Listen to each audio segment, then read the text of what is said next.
ज़िंदगी में कुछ नामुमकिन नहीं है। वैसे हमारी ज़िंदगी में बहुत सी रुकावटें हैं और एक रुकावट नामुमकिन भी है। अगर हमारी सोच में गहराई हो तो यही नामुमकिन हमारी कामयाबी की बुनियाद बन सकती है। लफ्ज़ नामुमकिन से ना निकाल दें तो मुमकिन हो जाता है और हम उसे बासानी अंजाम दे सकते हैं। ना लफ्ज़ की तो तमाम जद्दोजहद और काविशों की जड़ है। उसी ना के लिए तो हम बार बार कोशिश करते हैं और यही ना हमारी राह में रुकावट पैदा करता है। तमाम तक उदासी ना के लिए होती है। अकौल नेपोलियन, उसकी ज़िंदगी के लौत में लफ्ज़ नहीं या ना नहीं है।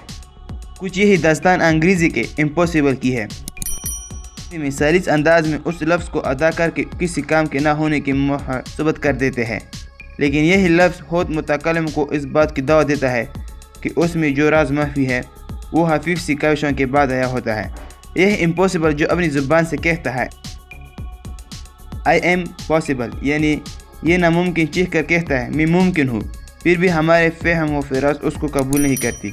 बाज़ औक़ात इंसान ये सोच लेता है कि अगर उसमें कोई हामी है तो वो दूर नहीं हो सकती, जबकि ऐसा नहीं है। अगर इंसान कोशिश करे तो क्या कुछ नहीं हो सकता, लेकिन ऐसा कम होता है कि इंसान अपने अंदर अच्छी आदतें पैदा करके एक मिसाल कायम करे, बल्कि होता तो यूँ है अंधे के हाथों में चराग, जिससे अंधे को कोई फ़ायदा नहीं पहुंचता बल्कि दूसरे उससे मुस्तफ़ीद होते हैं।